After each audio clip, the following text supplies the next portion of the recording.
Hello दोस्तों, नमस्कार। आज की प्रैक्टिस श्रृंखला में आपका स्वागत है। आप जो प्रैक्टिस श्रृंखला देख रहे हैं ये बहुत ही आपके लिए हेल्पफुल प्रैक्टिस सेट है। तो मेरे हर वीडियो को आप ज़रूर देखें। पूरी प्रैक्टिस सेट 1 से लेकर के जितनी भी बना रहा हूँ मैं, सारी प्रैक्टिस हर विषयों की आप करते जाएं। ठीक है, हमारे चैनल के माध्यम से बहुत अच्छे से वर्ग 3 की पात्रता परीक्षा की तैयारी आपको करा रहे हैं हम। ठीक है, तो चैनल को सब्सक्राइब जरूर कर लें क्योंकि आगे आने वाले वीडियो जल्दी जल्दी आपके पास में पहुंच जाएंगे। चलिए क्वेश्चन स्टार्ट करते हैं हम। पहला क्वेश्चन जैसे कि देख पा रहे हैं आप, भाषा शिक्षण की कक्षा में निम्न में से कौन सा आकलन बिंदु नहीं है? तो सुनना बोलना, या दूसरा पढ़ना समझना, या तीसरा लिखना अभिव्यक्ति, या चौथा चित्र बनाना। तो जो इसका उत्तर होगा, इसका उत्तर डी होगा, चित्र बनाना। चित्र बनाना इसका उत्तर होगा। भाषा शिक्षण में कक्षा में निम्न में से कौन सा आकलन बिंदु नहीं है? आकलन बिंदु नहीं है वाला ऑप्शन ये होगा, चित्र बनाना। बाकी सब हैं, सुनना बोलना, पढ़ना समझना, लिखना अभिव्यक्ति, सारी चीज़ें हैं। बस चित्र बनाना आपका आकलन बिंदु नहीं है। चलिए दूसरा क्वेश्चन देखते हैं। भाषा के सतत और व्यापक मूल्यांकन का उद्देश्य, मतलब कि सतत और व्यापक मूल्यांकन का उद्देश्य क्या होगा? ठीक है, तो पहला ऑप्शन देख पा रहे हैं आप, बच्चों की सीखने की प्रक्रिया को समझकर उपयुक्त शिक्षण अधिगम प्रक्रिया अपनाना, है ना? या फिर दूसरा, अगली कक्षा में प्रोन्नत करने हेतु लक्ष्य जुटाना, या तीसरा, बच्चों की त्रुटियों की पहचान करना, या चौथा, मूल्यांकन की परंपरा का निर्वाह करना। तो मैंने आपको पहले ही बताया था, बड़ा ऑप्शन दिखे शिक्षा शास्त्र में तो आपको पढ़कर देखना है और समझ करके उसका उत्तर लगाना है आपको। तो जो इसका उत्तर होगा, पहला होगा, बच्चों की सीखने की प्रक्रिया को समझकर उपयुक्त शिक्षण अधिगम प्रक्रिया अपनाना। ठीक है, बच्चों की सीखने की हमको क्षमता देखना है, सीखने की मतलब प्रक्रिया देखना है कि किस टाइप से बच्चे सीख सकते हैं, बस उसी अनुसार आपको शिक्षण कराना है। ठीक है, चलिए आगे बढ़ते हैं। निम्न में से लेखन और उच्चारण के लिए खालिस्तान अनुकरण विधि उपयोगी है? लेखन और उच्चारण के लिए, लेखन और उच्चारण के लिए जो अनुकरण विधि का उपयोग हम करते हैं, वो अनुकरण विधि का उपयोग हम प्रारंभिक स्तर के बच्चों के लिए करते हैं। और प्रारंभिक स्तर के जो बच्चे होते हैं, पहली से लेकर के जो 5वीं तक के जो बच्चे रहते हैं दोस्तों, वही होते हैं प्रारंभिक स्तर के बच्चे। और इन बच्चों को क्या है, अधिकतर अनुकरण से ही सिखाया जाता है। अनुकरण मतलब कि दोहरा करके, बार बार बोल करके, उन चीज़ों को रिपीट करके जो बोला जाता है या पढ़ाया जाता है, उसी को बोलते हैं अनुकरण विधि, है ना? तो अनुकरण विधि का जो प्रयोग किया जाता है वो प्रारंभिक स्तर के बच्चों के लिए किया जाता है। यहाँ पे देखिए अगला क्वेश्चन, गद्य साहित्य का मुख्य प्रकार या स्वरूप बताना है आपको गद्य साहित्य का। तो गद्य साहित्य का जो प्रकार होगा, ये चारों ऑप्शन में ये होगा, सृजनात्मक गद्य। सृजनात्मक गद्य इसका प्रकार होगा। ठीक है, ये अगला क्वेश्चन देख पा रहे हैं, एक तो जीके से रिलेटेड भी है और हिंदी के लिए भी बहुत उपयोगी है। संविधान के किस अनुच्छेद में कहा गया है कि संघ की राज्य भाषा हिंदी और लिपि देवनागरी होगी? ठीक है, तो अनुच्छेद किस में कहा गया है? तो अनुच्छेद ये है 343 में कहा गया है कि जो हिंदी है, राजभाषा हिंदी और लिपि देवनागरी होगी, है ना? ये कहा गया है 343 में। अगला क्वेश्चन बहुत ही अच्छा क्वेश्चन, इंपॉर्टेंट क्वेश्चन, बहुत ध्यान से आपको समझना है। निम्न में से शिक्षण को प्रभावित करने वाला कारक कौन सा है? ठीक है, शिक्षण हो रहा है तो उसको प्रभावित करने वाला कारक इन चारों में से कौन सा है? तो केवल कार्य संबंधी, केवल शिक्षार्थी संबंधी, या केवल अध्यापक संबंधी? तो आप समझिए कि इसमें जो केवल वाला नेगेटिव थॉट है, केवल जहाँ वर्ड आया तो समझ जाइए कि ये ऑप्शन सही नहीं हो सकता, है ना? तो जो शिक्षण को प्रभावित करने वाला जो कारक होगा वो होगा अध्यापक संबंधी, शिक्षार्थी संबंधी और कार्य संबंधी। ये तीनों ही कारण से शिक्षण हमारा प्रभावित हो सकता है ना? केवल शब्द जहाँ आया तो आप ऑप्शन काटना सीख जाएं। जहाँ केवल आया, ही आया, तो ये ऑप्शन कट जाते हैं। ठीक है, देखिए बहुत ही अच्छा क्वेश्चन, कॉन्सेप्ट है इसके अंदर और ऐसे ही क्वेश्चन आपको देखने मिलते हैं।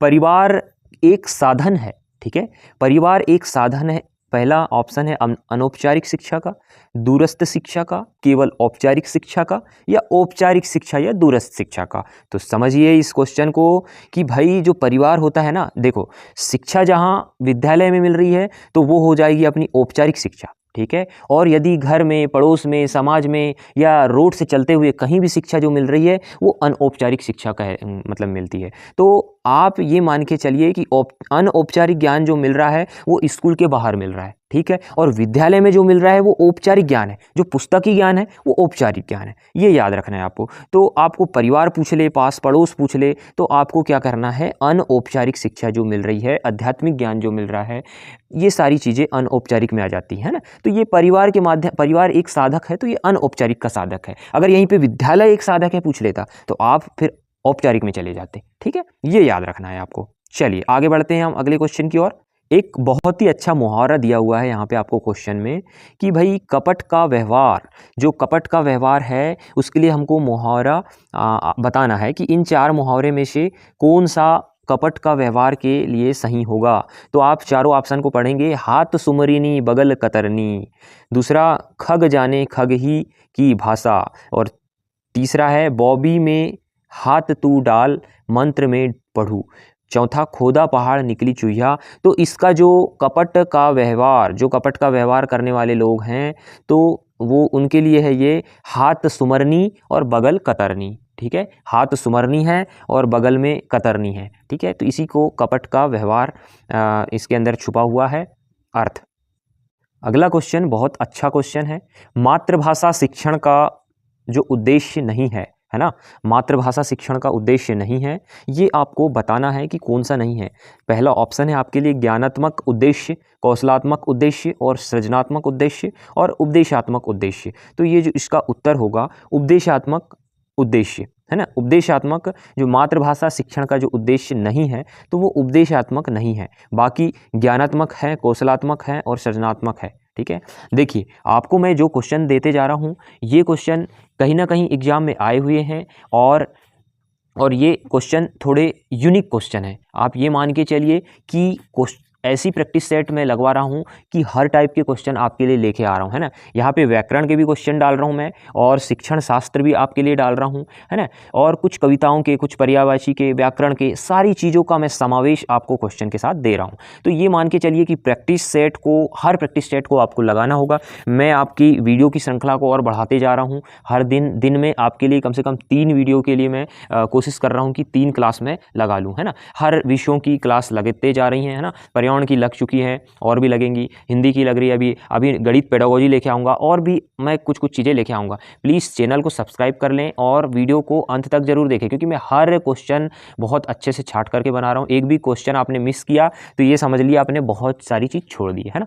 तो मैं क्वेश्चनों को बता भी रहा हूँ, सारी चीज़ें समझा भी रहा हूँ, कॉन्सेप्ट भी दे रहा हूँ आपके, ठीक है, ट्रिक भी बता रहा हूँ। तो इसलिए आप मेरे वीडियो में जुड़े रहें। चलिए अगला क्वेश्चन देखते हैं हम, समय को ज़्यादा नहीं गंवाना है हमको। अब आपके लिए अगला क्वेश्चन है, निम्न में से कौन सा शब्द अकस्मात का विलोम शब्द है। अकस्मात का जो विलोम शब्द आपको बताना है, जानबूझकर है, एकाएक है, असमंजस है या अचानक है। तो अकस्मात का जो विलोम होगा आपका जानबूझकर, जानबूझकर ये आपका विलोम शब्द होगा अकस्मात का, ठीक है। चलिए अगला क्वेश्चन देखते हैं हम।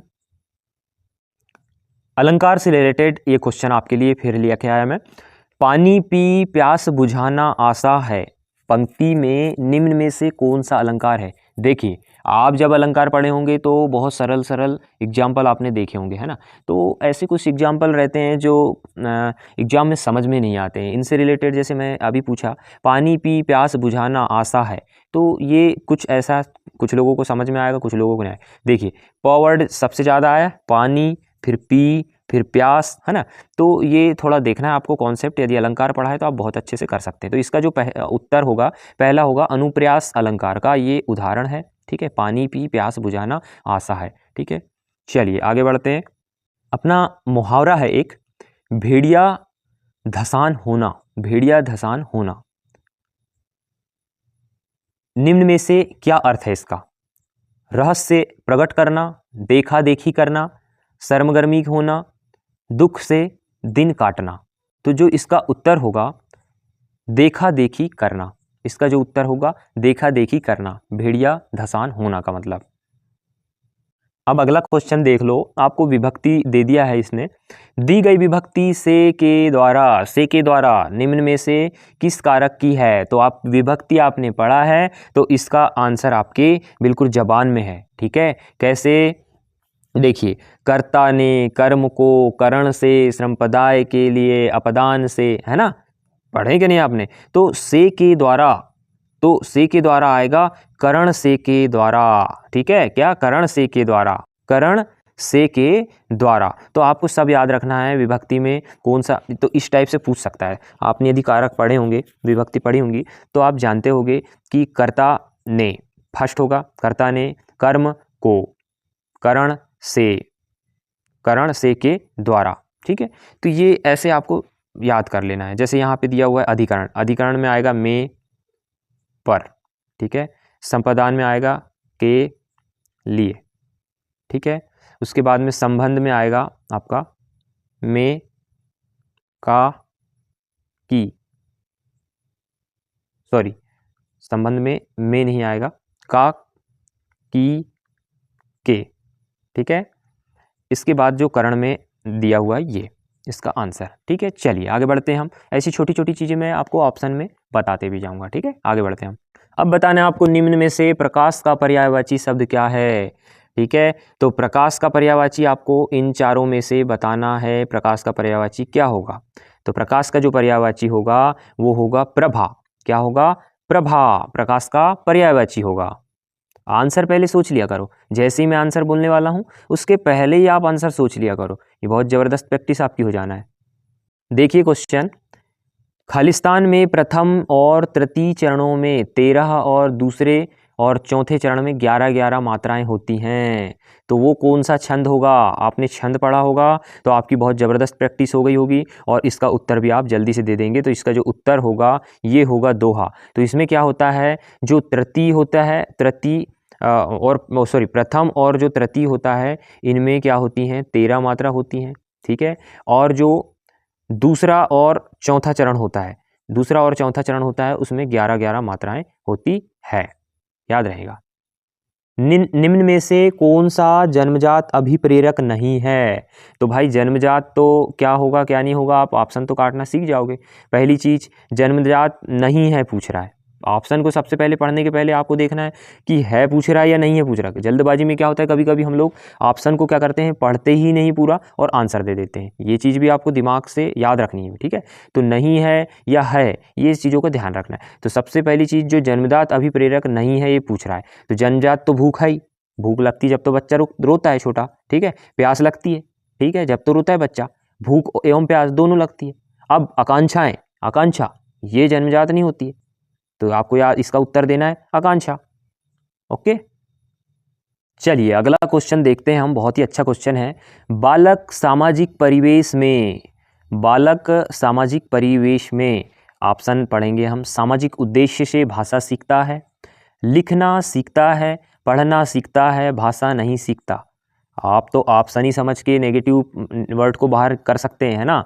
देखिए सबसे पहली चीज़ तो लिखना सीखता है, गलत हो जाएगा। पढ़ना सीखता है, सिर्फ गलत हो जाएगा। भाषा नहीं सीखता, गलत हो जाएगा। जो बालक सामाजिक परिवेश में सामाजिक उद्देश्य से भाषा सीखता है, क्या सीखता है, सामाजिक उद्देश्य से भाषा सीखता है। अगर आपने शिक्षा शास्त्र पढ़ा है तो ये मान के चलिए कि आपको ऑप्शन ही अलग दिखने लग जाएगा, ऑप्शन ही अलग दिखने लग जाएगा। प्रैक्टिस सेट में आप पहले ही दिमाग लगा के आंसर बताया करो। अगला क्वेश्चन देख पा रहे हैं आप, हिंदी विषय के दृष्टिकोण से शुद्ध लेखन का घनिष्ठ संबंध है। शुद्ध लेखन का घनिष्ठ संबंध है हिंदी भाषा विषय के दृष्टिकोण से। तो अशुद्ध उच्चारण से, उच्चारण की शुद्धता से, व्याकरणिक नियमों की अभिज्ञता से या संधि विच्छेद से। तो जो इसका उत्तर होगा बी होगा, उच्चारण की शुद्धता से। ठीक है, हिंदी विषय के दृष्टिकोण से शुद्ध लेखन का घनिष्ठ संबंध है उच्चारण की शुद्धता से। अब जो अपनी हिंदी भाषा की पाठ्य पुस्तक है ना, हिंदी भाषा की जो पाठ्य पुस्तक है, ऐसे मतलब पुस्तकों में पाठ रखे जाएं, इसका आपको ध्यान रखना है। तो इन चारों में से बताना है आपको कि कैसे पाठों को रखना है। केवल व्याकरणिक नियमों का ही अभ्यास करा कराते हो, तो आपने देखा केवल शब्द आया, काट के अलग कर दो या ऑप्शन कोई, ठीक है। अत्यंत छोटे हों, भाषा की पाठ्यपुस्तक अत्यंत छोटे हों, ये भी बिल्कुल अतिशयोक्ति गलत बात बोल रहा है, ऐसा भी नहीं होना चाहिए। फिर उसके बाद तीसरे ऑप्शन को पढ़ते हैं हम, सरल भाषा से युक्त हों, बिल्कुल ज़्यादा सरल भाषा दोगे बच्चों को, ये भी गलत है, ठीक है। आपको थोड़ा कठिन स्तर रखना है, थोड़ा सरल स्तर रखना है ये। अब आखिरी ऑप्शन जो आपका है, बच्चों के परिवेश से जुड़े हों, तो बच्चों के परिवेश से जुड़े आपने अगर पाठ्यपुस्तक बना दिए तो ये मान के चलिए कि बच्चा तो सीखते ही चले जाएगा। आप खेल खेल में उनको सिखा दोगे, परिवेश के माध्यम से सिखा दोगे, परिवेश से जुड़े हुए क्वेश्चन बता दोगे, ये मान के चलिए कि वो पाठ्यपुस्तक से रिलेटेड यदि हो गया तो बच्चा सीखना ही सीखना है, उसका विकास मानसिक रूप से होना ही है, ये मान के चलिए आप, है ना। तो ऐसे ऑप्शन आपको ढूंढना है, पहले ऑप्शनों को आप काटना सीखिए, बहुत ही ज़बरदस्त आपकी तैयारी हो जाना है, ये मान के चलिए। आप मेरे वीडियो में आप वीडियो देखते हो तो मैं क्या करूँगा, वीडियो के साथ साथ आपको कॉन्सेप्ट भी सिखाऊंगा कि कैसे आपको क्वेश्चन में ऑप्शनों में काटना है और कैसे आपको उत्तर देना है, मैं सारी चीज़ें सिखाऊंगा। बस मेरे वीडियो को आप अच्छी तरीके से देखते रहें, ठीक है। चलिए आगे, और अब अगले क्वेश्चन की ओर बढ़ते हैं हम, समय ज़्यादा नहीं गवाते हैं। मुझे फालतू बात और ऐसी बातें जो व्यर्थ की हों करना पसंद नहीं है। अब वीडियो में क्या है, आपको क्वेश्चन ज़्यादा से ज़्यादा समझाएं तो अच्छा है, ठीक है। इसलिए चलिए आगे बढ़ते हैं हम। जो हिंदी प्रयोग के विविध रूपों को जानने के लिए सर्वाधिक उपयोगी साधन हो सकता है, तो सर्वाधिक उपयोगी साधन हो सकता है, इसका जो आपको ऑप्शन चारों को पढ़ना है, बाल साहित्य का विविध उपयोग, या शिक्षण की विधि का संपूर्ण ज्ञान, या सुंदर ढंग से छपी पुस्तकें, या उच्च स्तरीय लेखन सामग्री। तो जो इसका ऑप्शन होगा, बाल साहित्य का विविध उपयोग, बाल साहित्य का आपको विविध उपयोग सर्वाधिक उपयोगी होता है। अगला क्वेश्चन देखिए, आदर्श हिंदी शिक्षक के लिए निम्न में से क्या आवश्यक नहीं है। आदर्श हिंदी शिक्षक के लिए क्या आवश्यक नहीं है, चलो देखते हैं हम। हिंदी साहित्य का ज्ञान होना, शुद्ध उच्चारण करना, व्याकरण का ज्ञान ना होना, या व्याकरण का ज्ञान होना। तो आपको उत्तर देना है। आपको पहले तो ऑप्शन काटना सीखना है। पहला ऑप्शन देख रहे हैं, हिंदी साहित्य का ज्ञान होना, आदर्श, ये भी गलत लग रहा है। शुद्ध उच्चारण करना, पहला ऑप्शन जो था हिंदी साहित्य का ज्ञान होना, ये भी यहाँ पे गलत हो जाएगा, क्योंकि ज्ञान होना चाहिए, सही बात है। शुद्ध उच्चारण करना बिल्कुल सही है, शुद्ध उच्चारण होना चाहिए, मतलब ये ऑप्शन यहाँ पे गलत होगा। और व्याकरण का ज्ञान ना होना, ये तो बिल्कुल गलत बात है, मतलब कि ये ऑप्शन सही हो जाएगा, व्याकरण का ज्ञान होना चाहिए, ये बिल्कुल सही है, ठीक है। तो ये इसका जो यहाँ पे सही ऑप्शन होगा ये होगा, क्योंकि तीन चीज़ें शिक्षक के पास होना चाहिए, हिंदी साहित्य का ज्ञान होना चाहिए, शुद्ध उच्चारण करना और व्याकरण का ज्ञान होना चाहिए, ये सभी चीज़ होना चाहिए शिक्षक में। ये चीज़ व्याकरण का ज्ञान ना होना ये गलत है, ठीक है, इसलिए ये ऑप्शन सही हो जाएगा यहाँ पे। अगला क्वेश्चन देख पा रहे हैं आप, निम्न में से लिखना कहलाता है, लिखना कहलाता है, लिखना क्या कहलाता है, इन चारों ऑप्शन में आपको छाट करके बताना है। तो देख पा रहे हैं आप, ज्ञान की कुशलता, जग जाहिर करना, ध्वनियों को लिपिबद्ध करना, सबसे अच्छा ऑप्शन और सही ऑप्शन यही लग रहा है कि ध्वनियों को लिपिबद्ध करना। अक्षरों को वर्णानुक्रम का ज्ञान, ये भी गलत हो जाएगा। और उसके बाद में ये चौथा ऑप्शन है, साहित्य का रचना करना, ये भी गलत है, मतलब लिपिबद्ध करना, लिपिबद्ध करना ही इसका सही आंसर यहाँ पे होगा।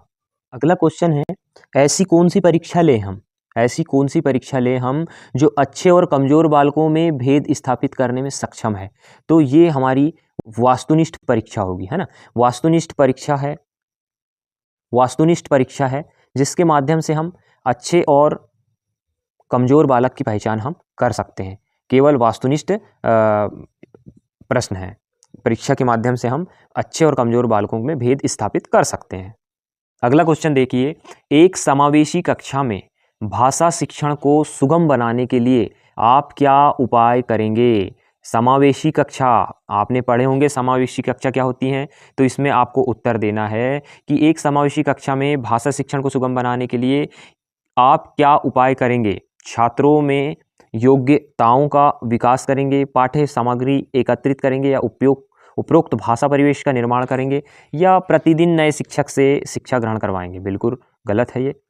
तो सबसे सही ऑप्शन आपका है सी, सी ऑप्शन आपका सही होगा। उपरोक्त भाषा में परिवेश का निर्माण करेंगे, परिवेश की बात जहां आई तो वो सही ऑप्शन हो जाएगा। ठीक है, परिवेश से रिलेटेड आपको बच्चों को ज्ञान देना है। परिवेश ही महत्वपूर्ण है क्योंकि परिवेश के माध्यम से ही बच्चा सीख पाता है। जितना अच्छा बच्चा मातृभाषा के साथ में चीज़ों को सीखेगा, उतनी चीज़ें वो दूसरी भाषा में वो नहीं सीख सकता। इसलिए अधिकतर छोटे बच्चों को या बड़े बच्चों को क्या मातृभाषा के आधार पर ही उनको शिक्षा देना चाहिए। चलिए अगला क्वेश्चन देखते हैं, बहुत अच्छा क्वेश्चन है। उपचारात्मक शिक्षण की सफलता मुख्यतः निर्भर करती है। तो जो सफलता निर्भर करती है वो निर्भर करती है समस्याओं के कारणों की सही पहचान कर। ठीक है, तो देखो उपचारात्मक शिक्षण के पहले हम निदानात्मक शिक्षण करेंगे। निदानात्मक शिक्षण में क्या करते हैं कि बच्चों की कमियों को हम जानते हैं, है ना, बच्चों की कमियों को जानते हैं कि बच्चा में किस चीज़ की कमी है। जैसे डॉक्टर के पास जाओगे तो आप सबसे पहले वो टेस्ट करेगा, ब्लड टेस्ट करेगा कि इसके अंदर क्या कमी है या क्या किस चीज़ के कारण इसको फीवर बन रहा है ना। तो ये सबसे पहले निदानात्मक परीक्षण डॉक्टर करता है, उसके बाद में ही उपचार देता है। तो वैसे ही हम बच्चों के साथ भी करते हैं कि समस्या उसकी बच्चे की पता निदानात्मक परीक्षण के माध्यम से करेंगे और उपचार फिर हम उसको उपचारात्मक शिक्षण में समस्याओं के कारणों की सही पहचान करके हम उसका उपचार करेंगे। तो बहुत ही अच्छी तरीके से ये क्वेश्चन को आपको करना है। तो दोस्तों मैं ऐसे ही क्वेश्चन आपको देते जा रहा हूँ, वीडियो आप अंत तक जरूर देखते जाएं। मेरे वीडियो हर दिन प्रतिदिन आ रहे हैं, हर वीडियो के प्रैक्टिस सेट लगाते जाएं और हो सके तो नोट्स ज़रूर बना लें आप, छोटा नोट्स, शॉर्ट नोट्स, क्योंकि वीडियो को आप बार बार थोड़ी ना देखोगे, है ना। तो इसलिए अगर आप देख सकते हो बार बार वीडियो तो स्पीड बढ़ा करके वीडियो भी आप बार बार देख सकते हो। ठीक है, और मेरे वीडियो में हर तरीके के क्वेश्चन मैं आपको दे रहा हूँ। ठीक है, कॉन्सेप्ट अच्छे हैं, अच्छे क्वेश्चन हैं, आप ज़रूर देख लीजिए, बहुत हेल्प होने वाली है आपको। सीटेट का एग्जाम दे रहे हो या वर्क 3 का दे रहे हो, जहाँ भी शिक्षा शास्त्र या हिंदी पेडागोजी पूछे जा रही है, हिंदी पूछे जा रही है, तो आपके लिए बहुत हेल्पफुल होने वाले हैं ये वीडियो। ठीक है, चलिए दोस्तों अगले वीडियो में मैं बहुत जल्द मिलूँगा, तब तक के लिए नमस्कार।